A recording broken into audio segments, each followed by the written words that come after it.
Now you have some time to look at questions 1 to 6.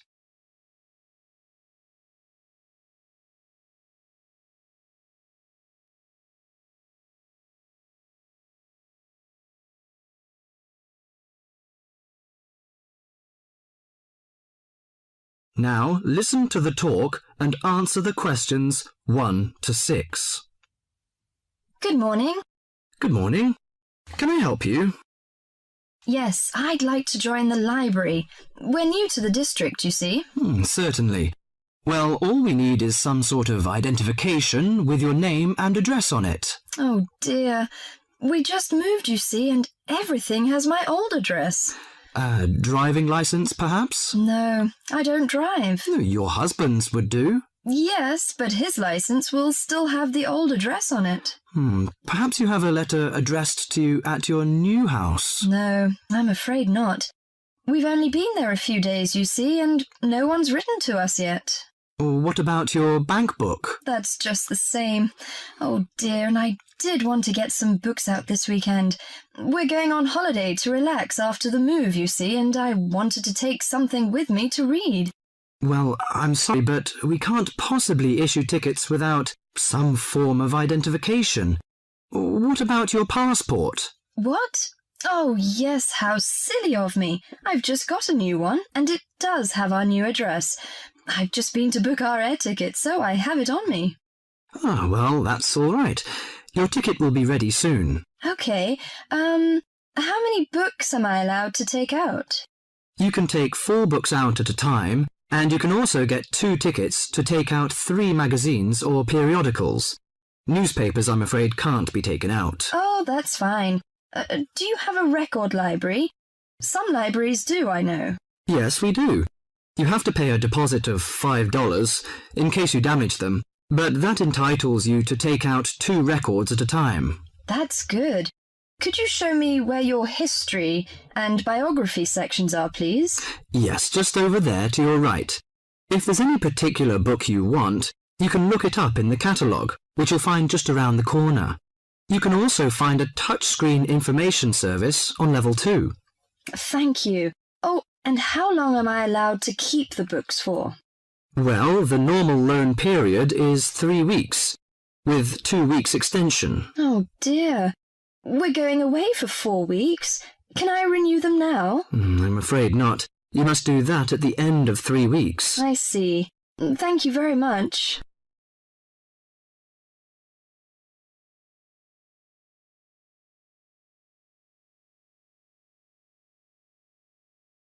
Before the talk continues, you have some time to look at questions 7 to 10.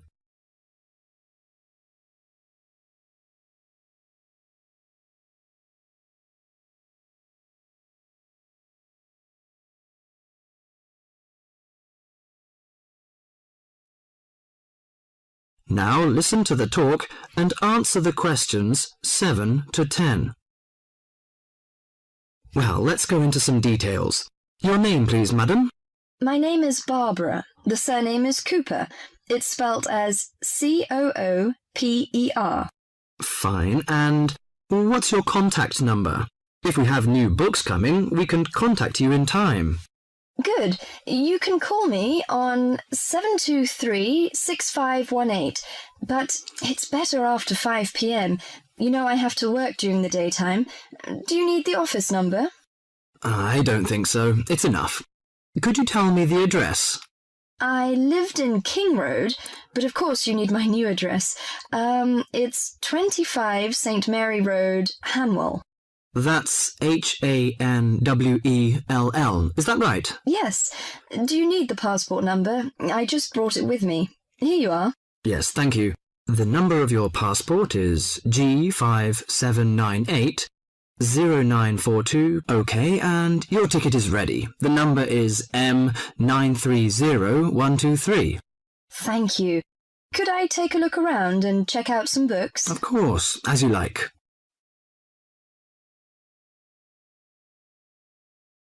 That is the end of part 1.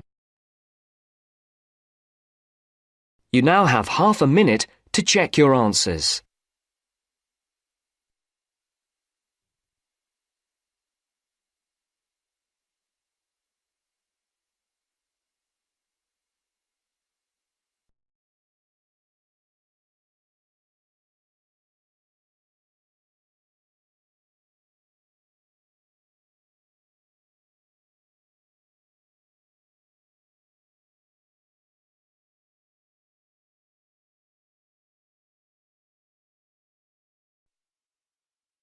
Now turns to Part 2. Part 2. You are going to hear a lecture given by a counselor. First, you have some time to look at questions 11 to 15.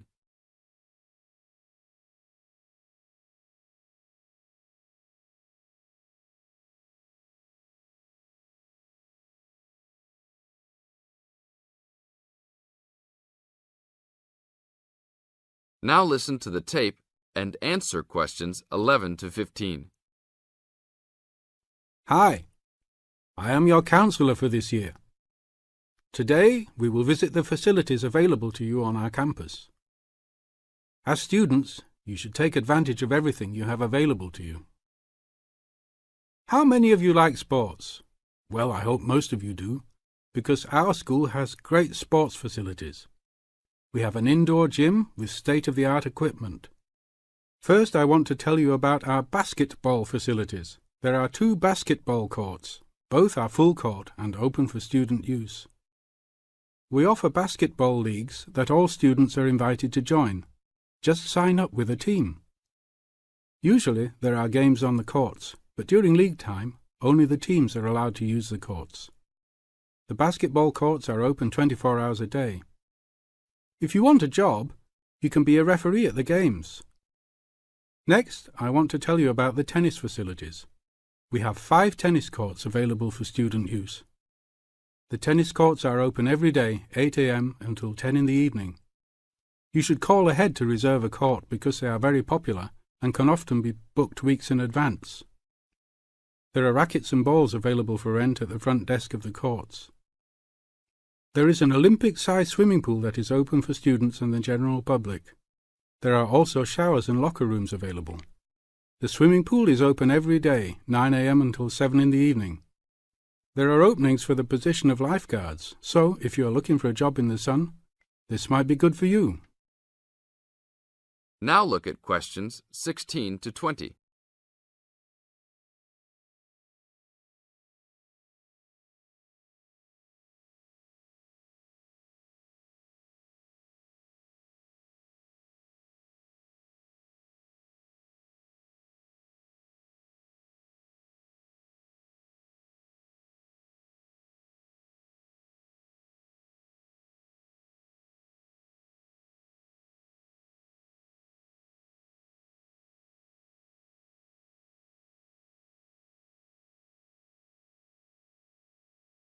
Now listen to the tape and answer questions 16 to 20. There are also 2 weight rooms and a gymnastics room. The weight rooms have all the standard equipment available. Please check with the gym to see the open hours because they vary from time to time. The gymnastics room is usually not open for individual users because there are almost always classes held in the room.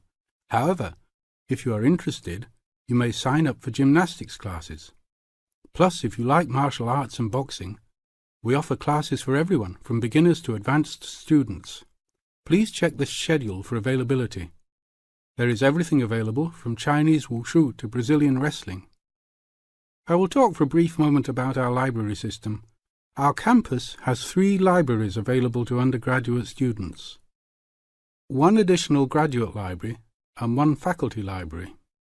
The libraries are open daily until midnight except for during testing periods, when the libraries will be open 24 hours. Please look on a map to see where the libraries are located. All students with a valid ID can check out books, with a maximum of 10 books at a time. Books can be checked out for a 2-week period and then renewed for 1 month maximum. After that, there is a $1 fine per week that the book is overdue. I will repeat that. There is a hefty $1 fine per week. So it is a good idea to return books on time. If you lose a book, then you will have to repay the library for it, plus a fine. If you damage a book, most likely you will have to repay the value of the book. So please, enjoy the library facilities, but take care of the school's belongings. The library is also equipped with 200 computers for student use. They are all internet ready and available for use. You must sign up at the library for 1-hour time slots. You may sign up for up to 3 consecutive slots at a time. No one can use the computers without first signing in at the library. That is it for now. Thank you for your attention. That is the end of part 2. You now have half a minute to check your answers.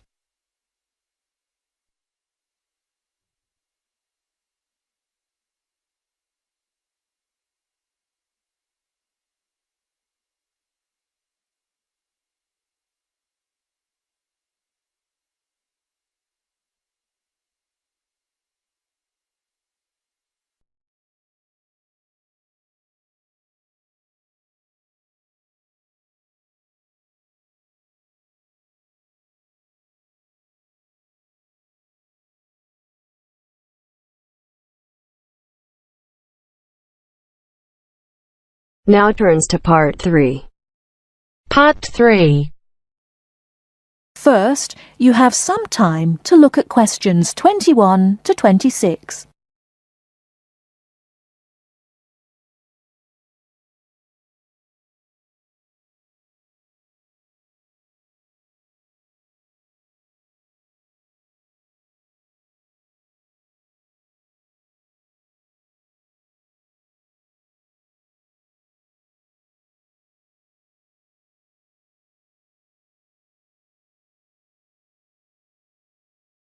Now listen carefully and answer questions 21 to 26. So, what was it like in your school then, Lynn? Well, South African schools are very different from schools in Australia. For a start, children don't start their schooling until they are 7, quite a bit later than schools in Australia. What about New Zealand, Gail? We're more like Australia.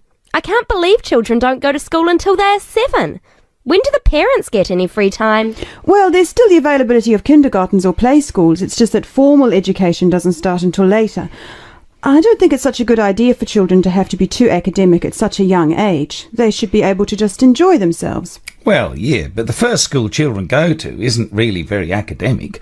It's just an opportunity for children to learn a few basic social skills by playing and learning with other children. Yes, I'd agree with that. I guess being so close, Australian and New Zealand schools must be similar then. Well, I suppose they do share a lot of similarities, but there are also some differences. For example, children in New Zealand go through intermediate school, but in Australia there's only high school. That's right, isn't it, Pat? Yeah, I think so. What about South Africa, Lynn? Do you have an intermediate or high school? Oh, high school. And now the difference between Australian and New Zealand education is that although both countries have state schools and private schools, our private schools are very often run by religious groups, whereas New Zealand schools are secular. That's not true. There are quite a few religious schools in New Zealand. Oh, OK, maybe we are similar. Only a few South African schools have any religious connection, so I guess we're different. Most people go to state schools. Pat, is it true that some people from your country don't have to go to school at all? Well, that's partly true. Because of the geography of Australia, there are a lot of children who do not have access to schools, at least on a regular basis. Instead, they have a form of correspondence education, where the lessons are actually on the radio and the students send their work in by post. That way they get a lot of what they would if they were in the classroom, apart from the interaction. In New Zealand, not all students have to go to school either. Some parents have opted for homeschooling. Oh, is that like correspondence teaching? We don't really have that. Well, we do have correspondence schools, but homeschooling is different. With homeschooling, the parents teach the children and set them homework. They have to present a syllabus to their local education authority before they can do that, but it is becoming a more popular choice for some parents. I suppose it also suits parents' own commitments. I mean, they don't have to worry about collecting their children from school, and they can always teach over the weekend or in the evening if they want to. Is the school day normally quite long then? Not in New Zealand, but I think it can be in Australia. Yeah, that's right. I think Australia is unusual in that there are extracurricular activities which you have to go to.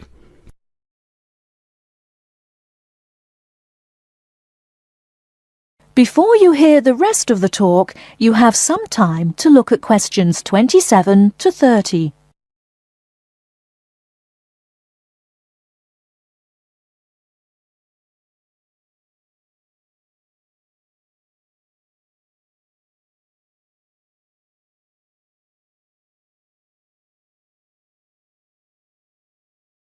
Now listen and answer questions 27 to 30.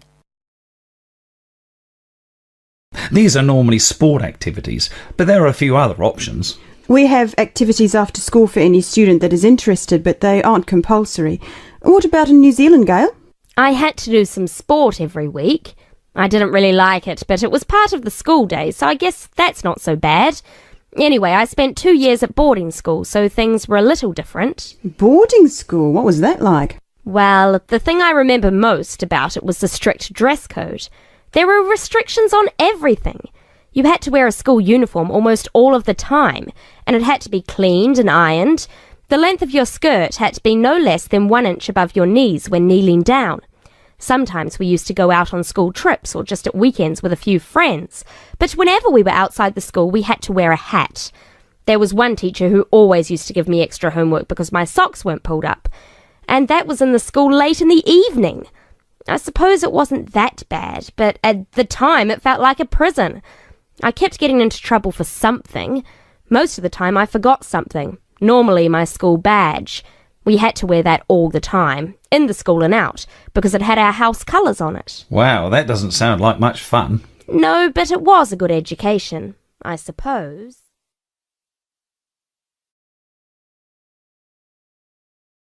That is the end of part 3. You now have half a minute to check your answers.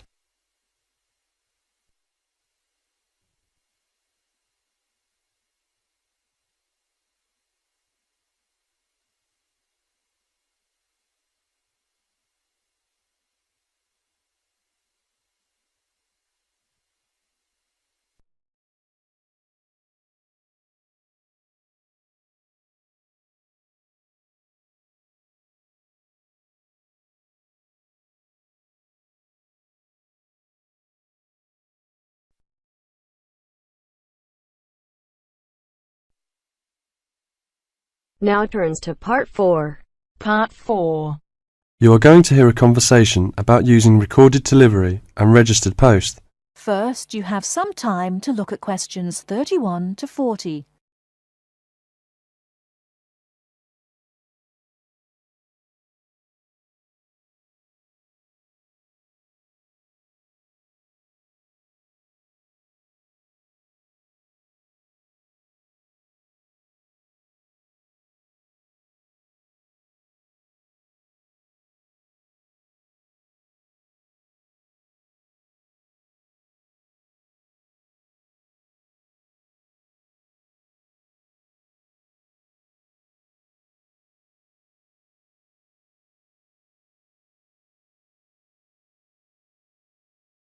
Now listen carefully and answer questions 31 to 40. Tom, where are you going? To the post office. I'm going to send some packets to Leeds. Do you know the best way to send them? Well, if your need is for a record of posting and delivery rather than compensation for loss, recorded delivery is particularly suitable for sending documents and papers of little or no monetary value. Well, what can we send for recorded delivery? All kinds of inland postal packets except parcels, airway and railway letters and parcels. The service does not apply to mail for the Irish Republic. I see. How do I post them? You should get a certificate of posting form from the container in the post office and follow the instructions shown on the reverse. The certificate will be your record of posting. Can I send anything in the post? No, you can't. You must not send banknotes, currency notes, and some valuable things because there is no special handling in the post. Recorded delivery mail is carried with the ordinary unregistered post, and there is no special security treatment. How do we use recorded delivery?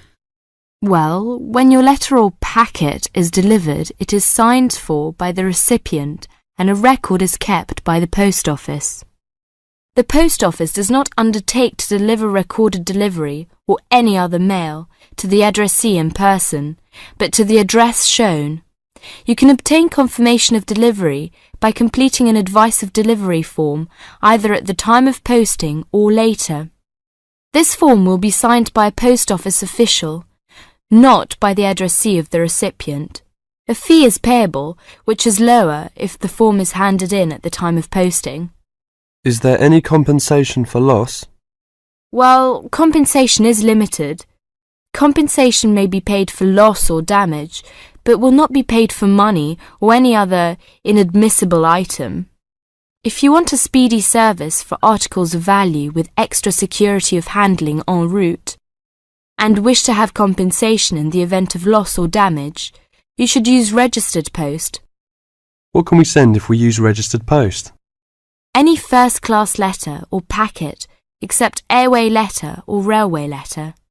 How do we post? What should we do? Well, you should make sure that the packet is made up in a strong cover and then it is fastened with wax, gum or other adhesive substance. Hand the packet to the post office counter clerk, together with the cost of postage and the registration fee. Do not post it in the posting box. Make sure that the fee paid is adequate to cover the value of the content. The counter clerk will give you a certificate of posting which he has initiated with the date stamped. Is there any special security for the registered post? Yes, all registered mail receives special security treatment. Packing is very important because registration is not in itself a safeguard against damage. The contents of registered packets must be adequately packed. How do we pack then? Do we have to use special envelope? Yes, you have to send the articles in one of the registered letter envelopes sold by the post office.